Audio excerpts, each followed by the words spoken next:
अरे वाह वाह वाह वाह वाह, आज तो मैंने अपने खेत से बहुत सारे और अच्छी अच्छी सब्जियां उगाई हैं।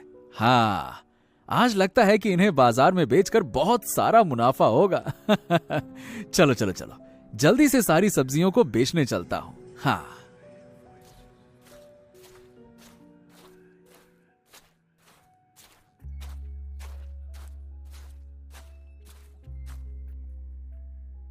सब्जी ले लो, सब्जी ले लो, हरी हरी और ताजी ताजी सब्जी ले लो, ताजी ताजी सब्जी ले लो, ताजी ताजी अच्छी वाली खेत से उगी हुई सब्जी ले लो।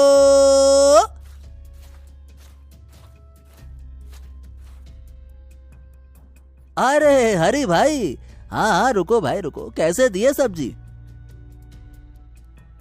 अरे भाई ले लो, सस्ती है। ये देखो, ये बैगन रहा सिर्फ 40 रुपए किलो का। हाँ बोलो। अच्छा चलो अब दे दो, मुझे 1 किलो बैगन ही दे दो।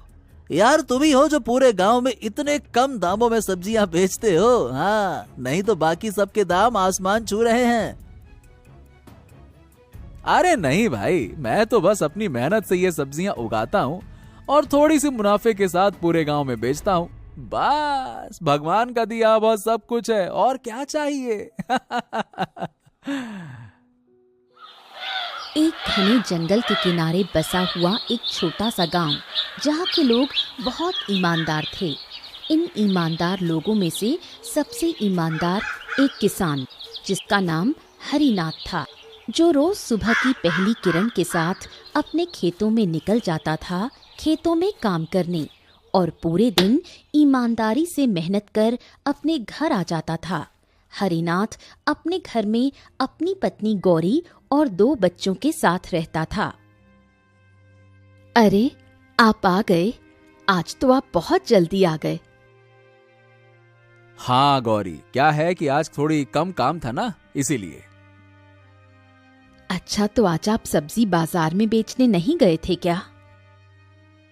अरे नहीं गौरी, अब आज नहीं, कल जाऊंगा।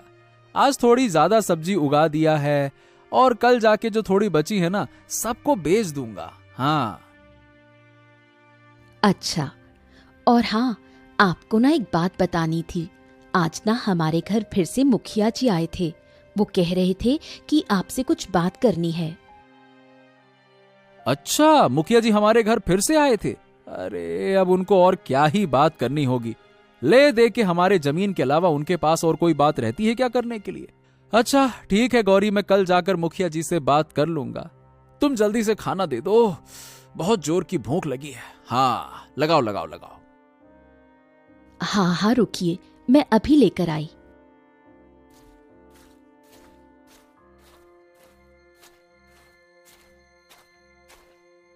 हरिनाथ और उसकी पत्नी बहुत सारी बातें करने के बाद खाना खाने लगते हैं और थोड़े समय बाद सोने चले जाते हैं। दूसरे दिन सुबह होते ही हरिनाथ निकल जाता है मुखिया जी के पास। गांव का मुखिया बहुत लालची और निर्दयी किस्म का आदमी था। वो गांव के कितने सारे लोगों की जमीन हड़प चुका था और अब हरिनाथ की जमीन पर उसकी नजर थी। नमस्ते मुखिया जी, नमस्ते नमस्ते। हाँ, अरे आओ आओ आओ हरिनाथ, आओ आओ आओ। आजकल बहुत व्यस्त लग रहे हो। हाँ हाँ मुखिया जी, वो क्या है ना कि खेतों के काम के साथ साथ बाजार में सब्जी बेचने भी जाना होता है ना, इसीलिए थोड़ा व्यस्त रहता हूँ। लेकिन मुखिया जी, वो मेरी गौरी बोल रही थी कि आप कल हमारे घर पे आए थे। हाँ हाँ हाँ हाँ हरिनाथ, कल मैं गया था तुमसे मिलने के लिए, लेकिन पता चला कि तुम खेतों में काम करने गए हो। हाँ हाँ मुखिया जी, बताइए ना क्या काम था, बताइए। देखो हरिनाथ, बात ऐसी है कि हम तुमसे कई बार एक तो बोल चुके हैं कि वो जिस जमीन पर तुम फसल उगाते हो वो जमीन हमको दे दो, हम उसके बहुत सारे पैसे दे देंगे। बोलो।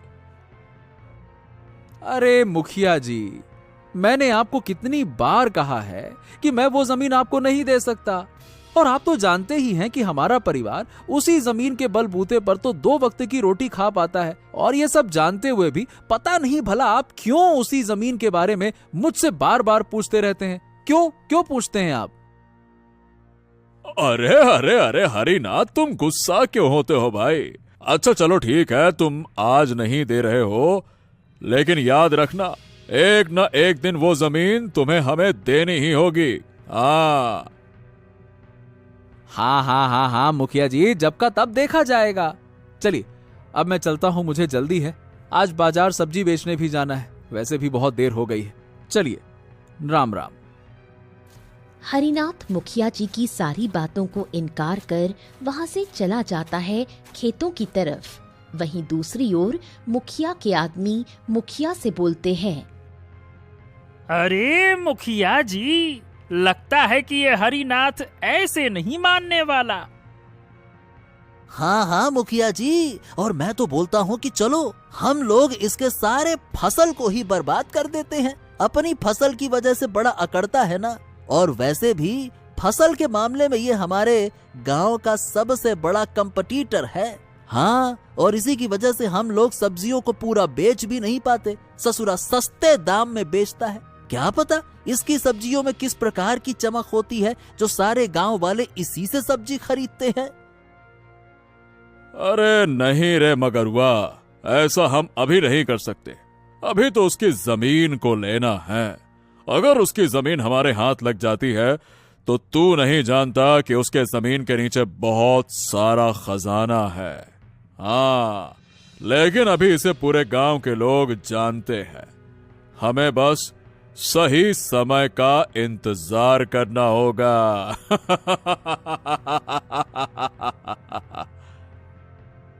यहाँ मुखिया और मुखिया के लोग हरिनाथ की मेहनत और उसकी सफलता देख उसको रास्ते से हटाना चाहते थे। वहीं दूसरी तरफ हरिनाथ अपनी पूरी मेहनत से खेतों में से सब्जियों को लेकर बाजार चला जाता है बेचने। हरिनाथ जहाँ सब्जी बेचा करता था, वहीं मंगरू और ललन भी सब्जी बेचा करते थे। लेकिन गांव के लोग हरिनाथ से सब्जी लेना ही पसंद करते थे। हरी हरी ताजी ताजी सब्जियां ले लो, अभी अभी खेतों से लेकर आया हूँ। जल्दी ले लो, जल्दी, नहीं तो खत्म हो जाएंगी। अरे हरे भैया, ये टमाटर कैसे दिए? ले लो भाई, टमाटर का क्या है, 30 रुपए किलो ले लो, ले लो, बढ़िया ताजे ताजे हैं। अच्छा चलो हरी भैया, दे दो मुझे 2 किलो। हरिनाथ की इसी ताजी सब्जियों के कारण इसकी दुकान पर रोज भीड़ लग जाया करती थी, और देखते ही देखते कुछ ही घंटों में हरिनाथ की सारी सब्जी बिक जाती थी। वहीं मंगरू और ललन पूरे दिन बैठे रहते थे। अरे वाह वाह वाह वाह वाह वाह, आज तो सारी सब्जी बिक गई, आज तो मजा ही आ गया। चलो अब घर चलते हैं।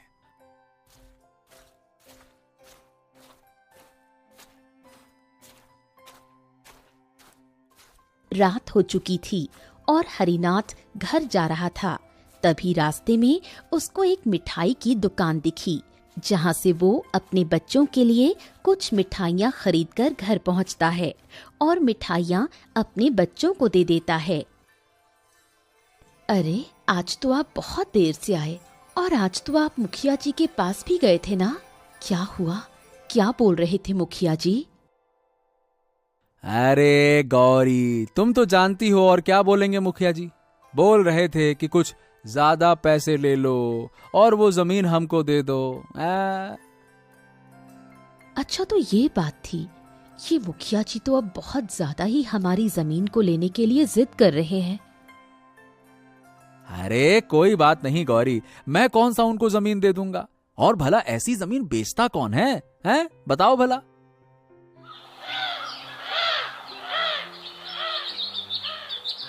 अरे आज तो धूप बहुत अच्छी आई है, आज फसल भी अच्छी होगी। चलो जल्दी जल्दी चलता हूँ खेत में।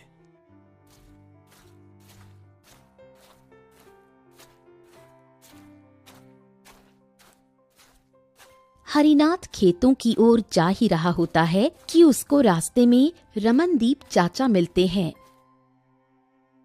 अरे हरिनाथ, मैं ये क्या सुन रहा हूँ? तुम्हारी सब्जी तो पूरे गांव में बिक रही है, हैं? हाँ बिल्कुल चचा, और ये सब आप ही की कृपा है। अगर आप उस दिन मुझे ये सब्जी बेचने का उपाय ना बताते ना, तो आज मैं वैसे ही खेत में दिन रात मेहनत करता रहता। चलो, कुछ तो अच्छा हुआ। और बताओ, सुनने में आ रहा है कि तुम शाम तक काम करते हो। जंगल में कोई जंगली जानवर से डर वर नहीं लगता है क्या तुमको भाई? अरे नहीं चचा, डर किस बात का। मैं तो अपने ही काम में व्यस्त रहता हूँ। ये डर वर तो मुझे कभी लगा ही नहीं। हाँ, अच्छा अच्छा अच्छा अच्छा, चलो हरी, मैं चलता हूँ, तुम जाओ अपना काम करो। चलो भाई, राम राम। ये बोल हरिनाथ अपने खेतों की तरफ निकल जाता है। वहीं दूसरी ओर मुखिया के आदमी ललन और मंगरू हरिनाथ पर बहुत गुस्सा थे। अरे मुखिया जी, अब इस हरिनाथ का कुछ न कुछ तो करना होगा। हाँ मुखिया जी, ये हरिनाथ की वजह से हमारा पूरा सब्जी का व्यापार खराब हो गया है। आप कुछ करो, नहीं तो बोलो, हम इसे सबक सिखाते हैं बढ़िया से। अरे अरे अरे अरे अरे, इतने उतावले क्यों रहे हो? हाँ, मैं जानता हूं कि यह हरिनाथ की वजह से हमारा भी दिमाग खराब हो चुका है। इसे तो अब रास्ते से हटाना ही होगा। बहुत बार इसे अच्छे से समझा लिया, लेकिन ये ऐसे मानने वालों में से नहीं है। हाँ, तो अब बताओ मुखिया जी, करना क्या है इस हरि का? अरे करना क्या है, जब ये बाजार में सब्जियों को बेचने जाएगा, तब इसके सारी फसल को खराब कर देंगे। हाँ। अरे तो ऐसा करने से होगा क्या, ये बता। एक बार फसल खराब करेगा, वो हरिनाथ का बच्चा कई बार फसल उगा लेगा। अरे तू जानता नहीं है वो कितना मेहनत करता है, समझा? ओहो, तो मुखिया जी आप ही बताओ कि क्या किया जाए इस हरिनाथ का। देखो तुम दोनों, मैं जैसा बोलता हूं वैसा करो। आज हरिनाथ अपने खेतों में शाम तक काम करेगा, और जब वो खेतों से काम करके घर वापस आएगा जंगल के रास्ते, तब तुम दोनों उस पर हमला करना, जिससे उसको बहुत चोट आएगी, और फिर दूसरे दिन वो खेतों में काम करने जा ही नहीं पाएगा।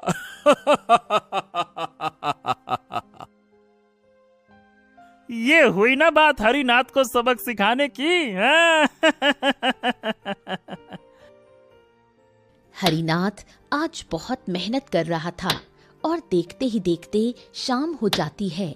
अब हरिनाथ अपना काम खत्म करके जंगल के रास्ते पर जाने लगता है, और तभी मुखिया के आदमी ललन और मंगरू हरिनाथ को जंगल में मिलते हैं।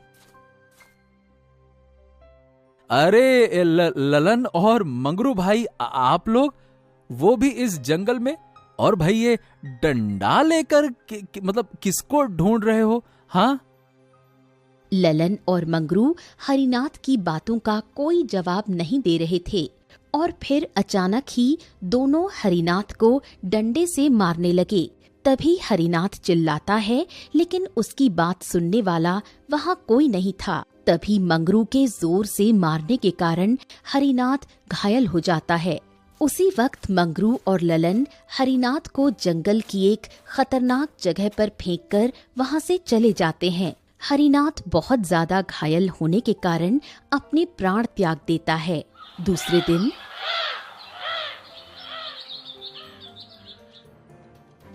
अरे मुखिया जी, ऐसा मारा एकदम लपेट लपेट के। आपके रास्ते से मैंने उस कांटे को हटा दिया है। अब जाओ, खुलेआम उस हरिनाथ की जमीन को ले लो आप।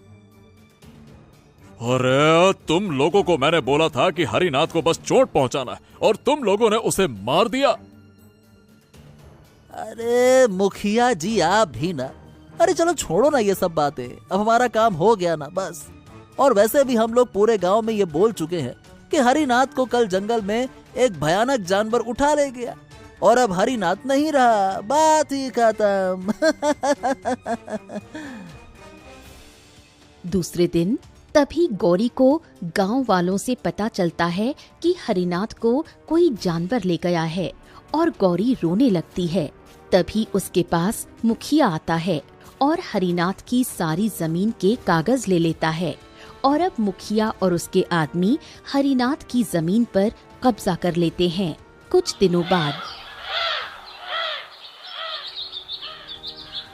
हे भगवान, अब वो मुखिया मेरी जमीन को भी हड़प लेगा और मेरे बच्चे और गौरी का क्या होगा? अरे नहीं नहीं नहीं नहीं नहीं नहीं, नहीं। हरिनाथ को धोखे से मारने के कारण हरिनाथ की आत्मा को शांति नहीं मिली और अब उसकी आत्मा जंगल में भटकने लगी थी। तभी उसके सामने एक लोमड़ी आता है। अरे दोस्त, तुम क्यों रो रहे हो? और इतने परेशानी में मैंने आज तक किसी को नहीं देखा, क्या बात है? अरे तुम बोल भी सकते हो और मुझे देख भी सकते हो? हाँ दोस्त, मैं एक रहस्यमयी लोमड़ी हूँ और मैं इसी जंगल में रहता हूँ। तुम इस जंगल में क्यों भटक रहे हो, बताओ? हरिनाथ इस लोमड़ी को सब कुछ बताता है। लोमड़ी को ये सब सुन बहुत गुस्सा आता है और सारा सच जानने के बाद लोमड़ी बोलता है, अरे दोस्त, ये तो तुम्हारे साथ बहुत बुरा हुआ, लेकिन तुम उदास मत हो। मैं तुम्हें इंसाफ जरूर दिलाऊंगा और उन बदमाश लोगों का सच सबके सामने लेकर आऊंगा। लेकिन चतुरंगी, वो मुखिया और उसके आदमी तुम्हें भी नुकसान पहुंचा सकते हैं। नहीं दोस्त, वो हमारा कुछ नहीं बिगाड़ सकते। अब देखो, जैसा मैं बोलता हूं तुम वैसा करो। चतुरंगी हरिनाथ को एक सुझाव देता है और जैसे ही रात होती है, हरिनाथ मुखिया के घर पहुंचता है और जब मुखिया और उसके आदमी सो रहे होते हैं, तब हरिनाथ डरावनी डरावनी आवाजें निकालने लगता है। मुझे मारकर तुम लोग चैन की नींद सो रहे हो? अरे मुखिया, तूने मेरे जमीन पर कब्जा कर लिया। जल्दी से उसे मेरी पत्नी गौरी को दे दे, नहीं तो मैं तुझे नहीं छोड़ूंगा।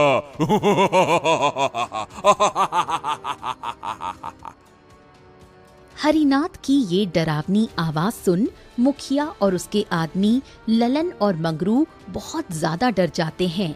दूसरे दिन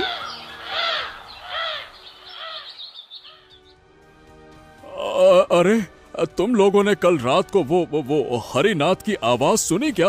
वो अभी जिंदा है। हाँ हाँ हाँ मुखिया जी, बाप रे बाप, वो कितनी भयानक आवाज थी। हाँ अरे मुखिया जी, मैंने भी वो आवाज सुनी, लेकिन ऐसा कैसे हो सकता है?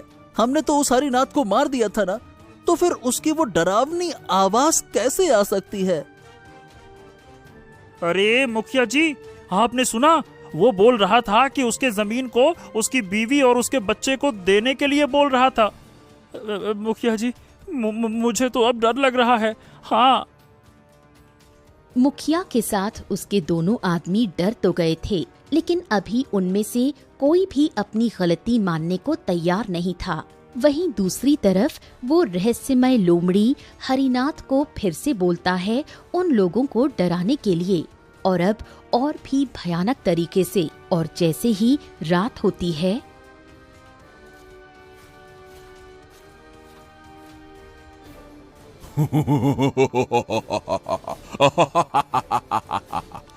तुम लोगों ने मेरी बात नहीं मानी। अब देखो मैं तुम्हारे साथ क्या करता हूँ। तुमने मेरी जमीन हड़प ली और मुझे मारा भी। अरे मुखिया, तूने मेरी जमीन पर कब्जा क्यों किया? चल जल्दी से मेरी जमीन के कागज मेरी पत्नी को दे दे, नहीं तो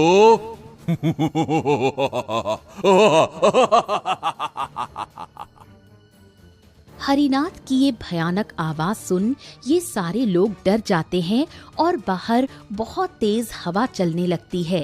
तभी थोड़े समय बाद जैसे ही सुबह होती है, मुखिया अपने दोनों आदमियों के साथ हरिनाथ के घर पहुंचता है और सारे गांव वालों के सामने अपनी गलती कबूल करता है। साथ ही साथ मुखिया ने जो गौरी से जमीन के कागज लिए थे उसको भी वापस लौटाता है। अरे लालची आदमी, तुम्हें हम लोगों ने अपने गांव का मुखिया बनाया और तुमने ही हमें धोखा दिया। ये ले। तभी सारे गांव वालों ने मुखिया और उसके आदमियों को पुलिस के हवाले कर दिया और उसी समय हरिनाथ की आत्मा प्रकट होती है, जो अपने बच्चों और पत्नी गौरी को अलविदा करते हुए गायब हो जाता है। हरिनाथ का दोस्त लोमड़ी भी जंगल वापस चला जाता है। कुंदनपुर गांव में रमेश अपनी पत्नी सुषमा और 20 साल के बेटे रोहन के साथ एक छोटे से घर में रहता था। रमेश बेहद ईमानदार और मेहनती इंसान था। फिर एक दिन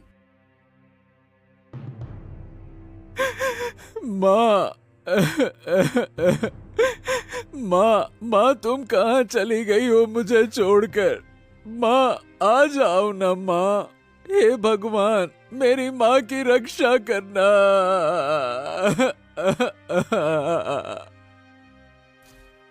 तभी रमेश दौड़ते हुए आता है और कहता, कम से कम तुम यहाँ पर रहोगे ना, और देखो शायद तुम्हारी माँ आ जाए, है ना?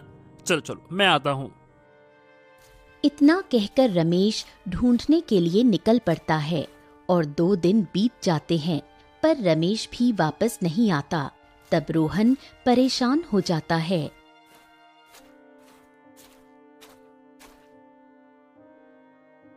हे भगवान, अब पिताजी कहाँ रह गए? माँ, पिताजी, आप दोनों कहाँ चले गए मुझे छोड़कर? अब मैं कैसे रहूंगा? मैं क्या करूं? कुछ समझ नहीं आ रहा।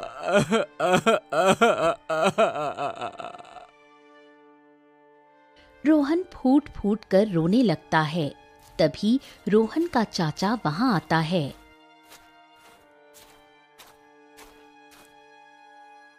अरे क्या हो गया बेटा?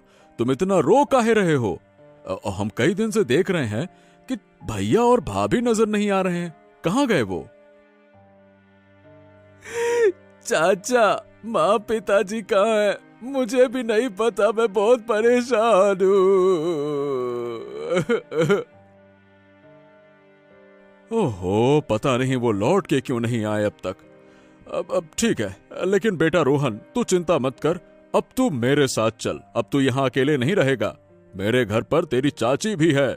तू वहाँ आराम से रहना। इस सूने घर में अकेले क्या करेगा? अब ये घर इतना वीरान सा लग रहा है। चल तू मेरे साथ चल। लेकिन चाचा जी, अगर माँ पिताजी वापस आ गए तो? ओहो, तो तुम यहाँ आकर देखते रहना ना। आ गए तो ठीक है, अच्छी बात है। हाँ ठीक है चाचा। रोहन अपने चाचा के साथ चला जाता है। कुछ दिन बीतते हैं।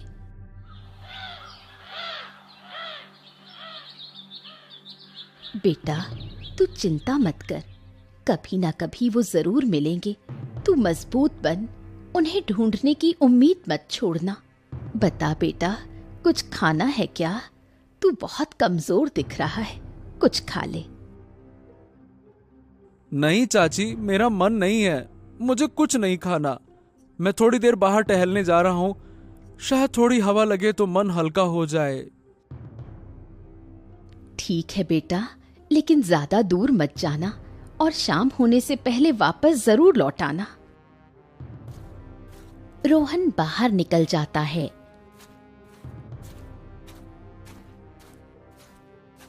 धीरे धीरे जंगल की गहराई में पहुंच जाता है।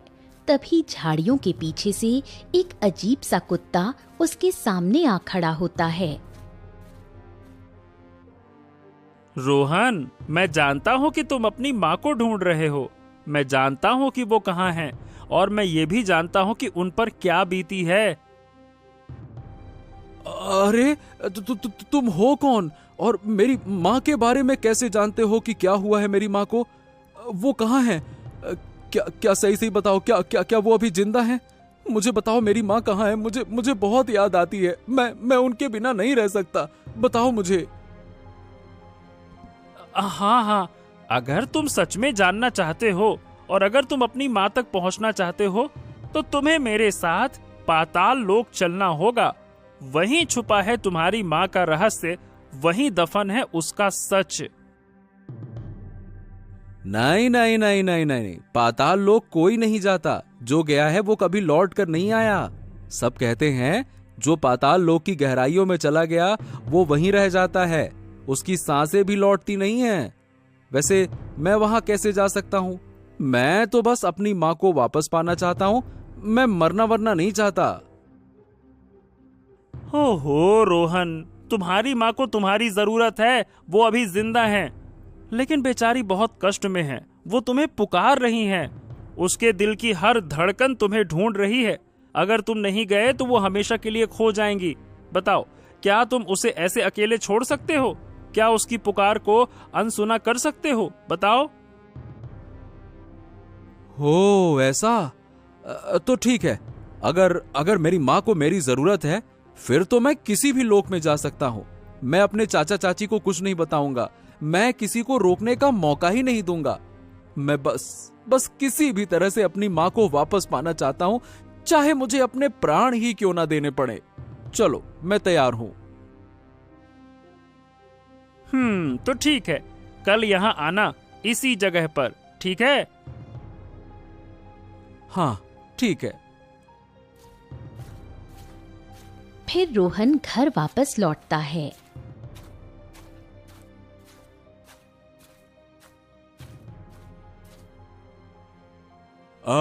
बेटा रोहन आ गए। अरे भाई कहाँ थे? बहुत टाइम लग गया।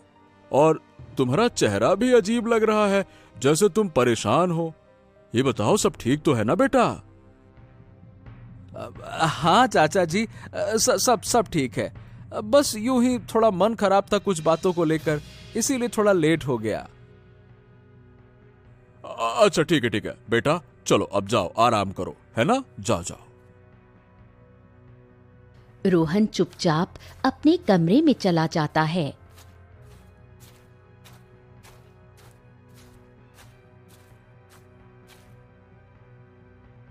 सुनिए जी, आपने देखा ना रोहन को? अभी आया है, पर उसकी आंखों में जो डर और बेचैनी है वो साफ झलक रही है, जैसे वो किसी भारी बात को दिल में छुपा रहा है। अरे भाग्यवान, तू भी ना हर बात में शक करती है। अरे भाई बच्चा है, अकेला रह गया है, माँ बाप नहीं रहे तो थोड़ा परेशान तो रहेगा ही ना। एकदम से कैसे हंसता खेलता हो जाएगा? गजब बात करती हो। नहीं जी, आज मेरी ममता मुझे धोखा नहीं दे रही है। ये लड़का कोई बात हमसे छुपा रहा है। मुझे लगता है कि उसे हमारी सच्चाई के बारे में कुछ भनक लग गई है। ओहो, चल ठीक है, अब तू कह रही है तो बात में तो दम होगा। अब ये बता क्या करें फिर? एक काम करो, कल सुबह जब ये निकले तो इसके पीछे जाना और ध्यान से देखना कि ये दिन भर कहाँ जाता है, क्या करता है, किससे मिलता है। ये बहुत जरूरी है, नहीं तो एक दिन ऐसा आएगा कि हम अपने किए पर पछताएंगे। ठीक है, मैं देखूंगा, कल इसका पीछा करूंगा।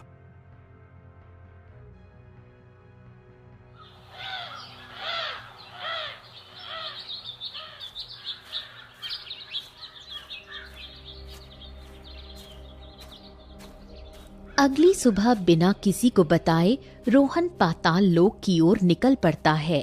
तभी उसे वो कुत्ता मिलता है। ओ, तो तुम आ गए रोहन, मुझे लगा नहीं था कि तुम आओगे। मैं अपने माता पिताजी से मिलने के लिए पाताल लोक क्या स्वर्ग लोक भी जाना हो तो मैं जाऊंगा। वाह, बहुत अच्छे रोहन। अच्छा, पाताल लोक जाने से पहले तुम्हें एक प्रश्न का उत्तर देना होगा, तभी पाताल लोक का द्वार खुलेगा। हाँ ठीक है, पूछो। मैं हर उस सवाल का जवाब दूंगा जो मुझे मेरे पिताजी तक पहुंचा दे। पूछो। ठीक है, तो बताओ, अगर तुम्हें अपने सामने दो रास्ते दिखें, एक ऐसा जो तुम्हें आराम और खुशी देगा लेकिन तुम्हारे माँ पिताजी हमेशा के लिए खो जाएंगे, और दूसरा रास्ता ऐसा जो कांटों से भरा है, दुख तकलीफ और दर्द से गुजरेगा, लेकिन उसमें तुम्हारे माँ पिताजी तुम्हारे सामने होंगे, तो बताओ तुम कौन सा रास्ता चुनोगे? अगर वो रास्ता कांटों से भरा है, अगर उसमें मेरी हर एक सांस जलती हुई लगेगी, अगर हर कदम मेरे पैरों को लहूलुहान कर देगा, फिर भी अगर उस रास्ते के आखिरी छोर पर मेरी मां मेरा हाथ थामे खड़ी होंगी और पिताजी की आवाज मुझे पुकारेगी, तो मैं बिना एक पल गवाए उसी रास्ते पर चलूंगा, क्योंकि बिना उनके मैं अधूरा हूं और अधूरे जीवन से बड़ा कोई कांटा नहीं होता। कुत्ता मुस्कुराता है और तभी धरती की जमीन पर एक चमकती हुई रेखा रोहन के सामने बनती है और गहराई में उतरती है।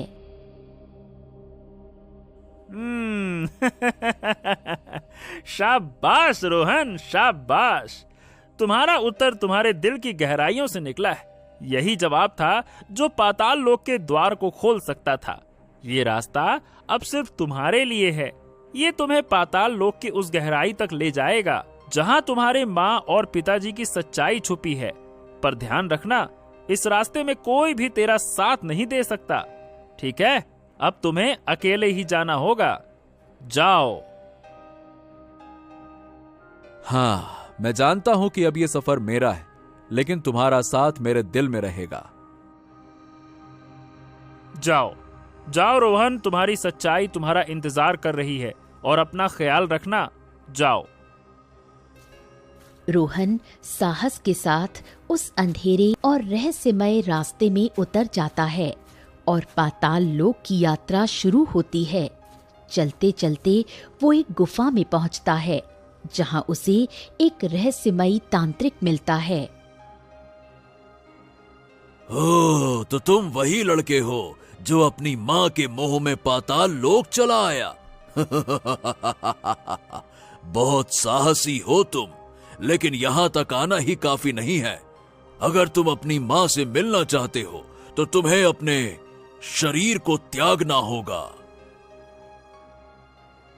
हैं? अपने शरीर को त्यागना मतलब क्या मुझे मरना होगा? क्या मैं फिर कभी लौट नहीं सकूंगा? क्या मैं फिर कभी अपने घर को नहीं देख पाऊंगा? चाचा चाची को नहीं देख पाऊंगा क्या? हाँ, लेकिन अगर यही रास्ता है मां से मिलने का तो ठीक है, मैं तैयार हूं, क्योंकि मेरे लिए इस जीवन का कोई अर्थ नहीं अगर उसमें मेरी मां नहीं है। सोच लो बालक, एक बार ये निर्णय ले लिया तो फिर लौटने का कोई मार्ग नहीं बचेगा। ये अंतिम सांसों की डगर है, सोच ले। हाँ, मेरी सांसें मेरी नहीं है, मेरी जिंदगी भी मेरी नहीं है। जब मां ही नहीं है तो इस शरीर का बोझ लेकर क्या करूंगा मैं? अब बस मां से मिलना चाहता हूं और बस एक बार उन्हें गले लगाना चाहता हूं। मैं तैयार हूं। तांत्रिक आंखें बंद करता है और मंत्र बुदबुदाता है। ओम नमः कालाय शक्तये नमः।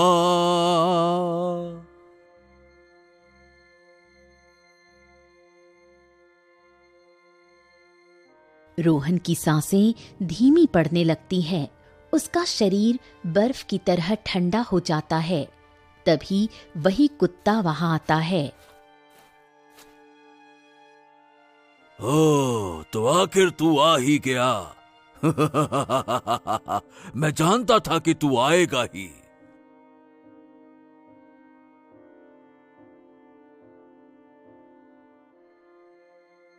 हैं तुम? अरे तुम तो जिन बन गए। अरे ये क्या हो रहा है?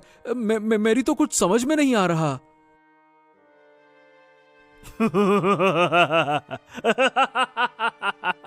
यही तो मेरी चाल थी और तुम हमारे जाल में फंस चुके हो। अब तुम चाहो भी तो इस जाल से निकल नहीं सकते।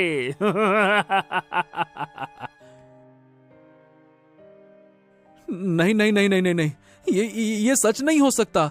तुम तो मेरी मदद कर रहे थे। तुमने ही तो कहा था कि मेरे माँ पिताजी को ढूंढोगे।